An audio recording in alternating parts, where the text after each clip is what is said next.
Hello everyone, welcome to my channel botany vibes.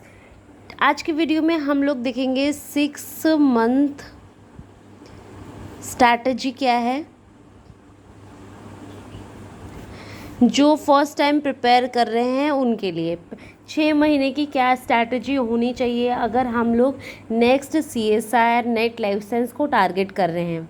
ठीक है, तो ये वीडियो बहुत ही इंटरेस्टिंग होने वाली है। मैं आपको एक नया तरीका, नया पर्सपेक्टिव बताती हूँ कि कैसे हमें अपनी तैयारी स्टार्ट करनी चाहिए और कैसे मैंने अपनी तैयारी स्टार्ट की थी। ये मेरा पर्सनल ओपिनियन है, ये it might vary from person to person, तो आपको जो सही लगे आप वैसे फॉलो करना।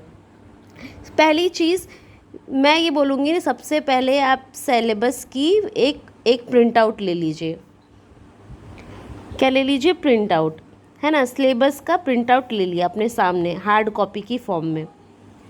हाँ, उस हार्ड कॉपी को आप क्या करिए, सबसे पहले जो मैं सजेस्ट करती हूँ, सबसे पहले एक आपने हार्ड कॉपी ले ली, साथ के साथ आप PYQ की एक बुक ले लीजिए। कोई भी, बहुत सारी बुक आती है जिसमें ऑलमोस्ट 10 ईयर्स का दिया होता है क्वेश्चंस, तो आप वो PYQ की बुक ले लीजिए। मान लीजिए मैं मतलब सब्जेक्ट बाय सब्जेक्ट बोल रही हूँ ये चीज़। मैं मान लीजिए सबसे पहले मैं चाहती हूँ कि मैं प्लांट फिजियो को टारगेट करूँ। ठीक है, मैंने सोच लिया कि मुझे सबसे पहले प्लांट फिजियोलॉजी से स्टार्ट करना है। ये कैसे डिसाइड करना है? जो आपको लगे ना, सिलेबस देखने के बाद ये सब्जेक्ट आपको बेस्ट आता है, उस सब्जेक्ट से हमेशा स्टार्ट करना चाहिए। अगर आपका स्टार्ट अच्छा होगा तो आपका एंड भी बहुत अच्छा होगा और हमेशा आप मोटिवेटेड फील करेंगे। अगर आप स्टार्ट ऐसे सब्जेक्ट से कर लेंगे जो आपको नहीं आता है, बिल्कुल भी समझ में नहीं आएगा, तो आप और ज़्यादा स्टार्टिंग में ही डिमोटिवेटेड हो जाएंगे, जिससे आगे आपको दिक्कत हो सकती है। तो हमेशा स्टार्ट ऐसे सब्जेक्ट से करना चाहिए जो हमारा बेस्ट सब्जेक्ट है, जिसमें हमें अप्रॉक्स 30-40% समझ आ रहा है कि मतलब क्या चल रहा है। ठीक है, उसके बाद आपको क्या करना है, क्वेश्चन पेपर ले लिया है हमने, सिलेबस की कॉपी ले ली है। क्वेश्चन पेपर देखिए, इसमें नोट डाउन करिए कि कहाँ से। मान लीजिए यहाँ पे मेरे को फाइटोक्रोम से क्वेश्चन मिला, ठीक है, फ्लोरेजिन से क्वेश्चन मिला, ठीक है, हार्मोन से क्वेश्चन मिला। मान लीजिए मैंने हॉट टॉपिक्स लिख लिया, इसको 3 पार्ट में आपको डिवाइड करना है। सब सब्जेक्ट के लिए ऐसा करना है। एक है जिससे 3 स्टार, इसको कोई भी कलर दे दीजिए कि ये टॉपिक आपके 3 स्टार में आ गए। 2 स्टार वाले टॉपिक्स सेलेक्ट कर लीजिए और 1 स्टार वाले टॉपिक भी सेलेक्ट कर लिए। 3 स्टार मतलब जो मोस्ट इम्पॉर्टेंट टॉपिक्स हैं वो सबसे पहले हम लोग प्रिपरेशन करेंगे अपने मोस्ट इम्पॉर्टेंट टॉपिक्स से। ठीक है, ये मैं उनके लिए बता दी हूँ जो सेल्फ स्टडी करने वाले हैं। जो कोचिंग लेने वाले हैं, जो कोचिंग का सोच रहे हैं, उनको तो बना बनाया सब कुछ मिल जाएगा, तो वो भी कोई प्रॉब्लम नहीं है, आप कोचिंग भी रेफ़र कर सकते हैं। बट बिफोर टेकिंग इट आप डेमो ले लीजिए, आप देख लीजिए कि आपको समझ आ रहा है या नहीं। अगर आप कोचिंग ले लेंगे तो आपको सारा मटेरियल तो मिल जाएगा, आपको बस मेहनत करनी होगी, उसको पढ़ना पड़ेगा और उसको PYQ सॉल्व करने पड़ेंगे और प्रैक्टिस पेपर्स करने पड़ेंगे। ठीक है, मैं बता रही हूँ उसके लिए जो सेल्फ स्टडी से कर सकते हैं क्वालिफाई। तो मैं एक वीडियो कोचिंग वालों के लिए भी बना दूंगी, बट अभी हम लोग फोकस करें उन स्टूडेंट्स के लिए जो सेल्फ स्टडी और जो कि फ्री मटेरियल है उसके थ्रू अपना कंप्लीट करना चाहते हैं, क्रैक करना चाहते हैं एग्ज़ाम। ठीक है, तो हमने 3 पार्ट में इसको डिवाइड कर लिया।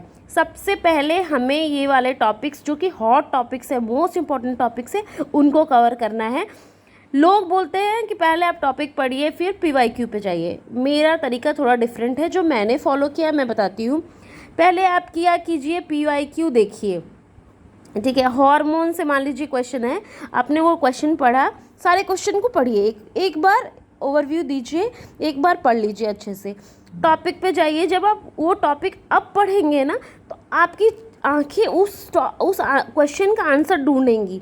तो आप लोग ना बहुत कीन आइज से उसको देखेंगे, तो आप लोग अच्छे से उस टॉपिक को मतलब डीप अंडरस्टैंडिंग से पढ़ पाएंगे, और आपको उस क्वेश्चन का भी आंसर ढूंढते ढूंढते पढ़ेंगे तो आप और अच्छे से पढ़ेंगे उस टॉपिक को। मान लीजिए फाइटोक्रोम से क्वेश्चन आ रहा है, तो आपको पता चला कि अच्छा इस टाइप का क्वेश्चन पूछा गया था, तो आप जब फाइटोक्रोम का पढ़ेंगे ना, तो आप बहुत ही मतलब अच्छे से ऑब्जर्व करके पढ़ेंगे एक चीज़ का, ताकि क्योंकि आप you are searching for that answer ना, तो आप बहुत अच्छे से पढ़ेंगे उस चीज़ को। तो आप लोग ये मेथड फॉलो कर सकते हैं, 3 पार्ट्स में डिवाइड कर लीजिए। ये तो हो गई हमारी बात कि हमें कैसे स्टार्ट करना चाहिए। ऐसे ही जैसे सबसे पहले बेस्ट लिया है, उससे कम इंटरेस्ट है मुझे थोड़ा डेवलपमेंट बायोलॉजी में, फिर मैं सेकेंड पे डेवलपमेंट बायोलॉजी स्टार्ट करूँगी। उसके साथ साथ जो चीज़ें ज़रूरी होती है वो है हमारी कंसिस्टेंसी, ठीक है। अगर हम ऐसे ही सही अच्छे सब्जेक्ट्स लेंगे जिसमें हमें इंटरेस्ट है, तो हम इससे एक फ़ायदा होगा कि हम कंसिस्टेंट रहेंगे अपने पढ़ाई में, तो हम और ज़्यादा से ज़्यादा पढ़ पाएंगे, हम इससे ज़्यादा अपना लेस टाइम इन्वेस्ट कर पाएंगे और चीज़ों में, ठीक है। मैं तीसरी चीज़ आपको जो रिकमेंड करूँगी वो रिकमेंड करूँगी कि आप PYQ ज़रूर सॉल्व करिए, लास्ट ईयर के हैं, और अगर आपके पास 6 महीने का टाइम है, मतलब that is more than enough, ठीक है। 6 महीने में हो जाती प्रिपरेशन अगर आप सही से करेंगे तो, ठीक है। तो मैंने जो खुद मतलब फॉलो किया था, मैंने एक स्टार्टिंग में टेस्ट सीरीज़ ली थी, नाम नहीं बताऊंगी मैं यहाँ पे, क्योंकि नाम नहीं बताना चाहिए, है ना। एक टेस्ट सीरीज़ ली थी जिससे मैं एक सब्जेक्ट, मान लीजिए मैंने सेल बायोलॉजी किया, तो मैं इस टेस्ट सीरीज़ के वो वाले सब्जेक्ट का क्वेश्चंस लगाती थी, फिर देखती थी मेरे कितने मार्क्स आ रहे हैं, कि मुझे वो सब्जेक्ट समझ आ गया या नहीं, ठीक है। उसमें PYQ भी आ जाते थे, कुछ और भी क्वेश्चन आ जाते थे, तो मेरे को अंडरस्टैंड मतलब पता चल जाता था कि मुझे वो सब्जेक्ट की अंडरस्टैंडिंग है या नहीं, ठीक है। तो आप लोग PYQ सॉल्व कर सकते हैं और टेस्ट सीरीज़ भी लगा सकते हैं। और जब मेरा मतलब एग्ज़ाम आने वाला था, जब 1 महीने रह गया, तो मैंने एक और टेस्ट सीरीज़ ज्वाइन की थी, जिसमें सिर्फ मैंने, क्योंकि ऑलमोस्ट मेरा सिलेबस हो गया था, तो मैंने डेली ही एक टेस्ट सीरीज़ देती थी, और कहाँ कहाँ मेरी मिस्टेक्स हुई हैं उसको एनालाइज करती थी, और उसको पढ़ती थी, रीड करती थी उसको कि मेरी ये गलती हुई क्यों, ठीक है। और उसको नोट डाउन कर लो जो भी गलती हुई है, ताकि दोबारा से ना हो, ठीक है। इतनी चीज़ें आप याद रखिए, ठीक है। जो लोग सेल्फ स्टडी कर रहे हैं वो ध्यान में रखें कि बहुत ज़्यादा बल्कि मटेरियल नहीं उठाना है। अगर आप एक स्टैंडर्ड बुक को रेफ़र कर रहे हैं, तो एक टाइम पे एक ही स्टैंडर्ड बुक को रेफ़र कीजिए, मतलब एक टाइम पे क्या, एक ही स्टैंडर्ड बुक को रेफ़र कीजिए, और उसको ही अच्छे से पढ़िए, डीप पढ़िए, और उससे नोट्स बना लीजिए। मैं इससे नेक्स्ट वीडियो में, अगर आप लोग मेरे को बोलोगे कमेंट सेक्शन में, तो मैं आपको बुक कैसे पढ़ना चाहिए, रेफरेंस बुक कैसे पढ़ना चाहिए, सब कुछ नहीं पढ़ना होता है उसमें, तो मैं उस पर भी वीडियो बना दूँगी, जिससे आपको नोट्स बनाने में और चीज़ों को समझने में आसानी होगी, ठीक है। बल्कि मटेरियल नहीं उठाना है आपको, ऐसे मटेरियल उठाना है जिसको आप समझ सको, क्योंकि एक चीज़ की बहुत सारी बुक्स भी हैं, रेफरेंस बुक्स भी हैं। तो मेरी एक और वीडियो है जिसमें मैंने बुक्स जो मैंने फॉलो की थी, जिन बुक्स को, उसके बारे में बताया, और मैंने क्या क्या फॉलो किया था वो अच्छे से बताया है, तो आप उसको भी रेफ़र कर सकते हैं, ठीक है। तो आपको एक ही बुक फॉलो करनी है और उसको अच्छे से पढ़ना है और उससे नोट्स बनाने हैं, ताकि लास्ट में आपका टाइम भी सेव होगा, ठीक है। तो इतना, और पूरे ही जर्नी में आप कंसिस्टेंट रहिए, पढ़ते रहिए। इससे क्या होगा ना कि आप कंसिस्टेंट रहेंगे। पता है कभी कभी क्या होता है कि नेगेटिव चीज़ें, मतलब कोई नेगेटिव एनर्जी हमें इतना मोटिवेट कर देती है ना, जो कभी हमें पॉजिटिव एनर्जी नहीं कर पाती, ठीक है। सब भूल जाइए, दोस्त यारी सब भूल जाइए, क्योंकि जब आपका एग्ज़ाम क्वालिफाई नहीं होगा, तो दोस्त क्या, घर वाले भी काम नहीं आते, कोई काम नहीं आता है।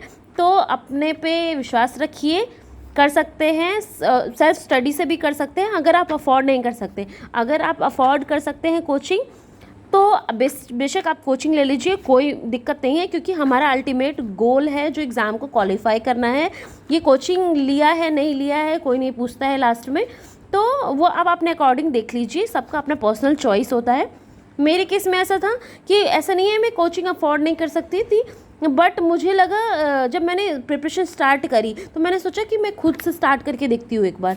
जब मैंने स्टार्ट की, पढ़ना स्टार्ट किया, तो मुझे लगा जब 2-3 सब्जेक्ट 4 सब्जेक्ट हो गए, मेरे क्वेश्चन भी सॉल्व होने लग गए, तो मुझे कॉन्फिडेंस आ गया। तो मुझे लगा कि अगर मैं अब कोचिंग रेफ़र करूँगी तो मेरा हौच पौच हो जाएगा सब कुछ, मतलब मिक्स हो जाएगा।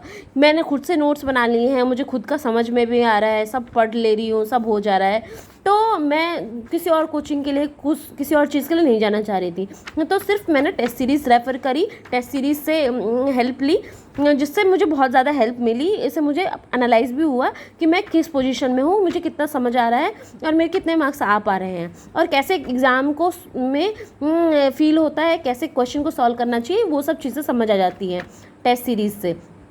मैं आपको बता भी दूंगी, बट अभी पहले आप पढ़िए, मैं लास्ट में बता दूंगी आपको कौन सी कोचिंग का टेस्ट सीरीज़ रेफ़र करना चाहिए।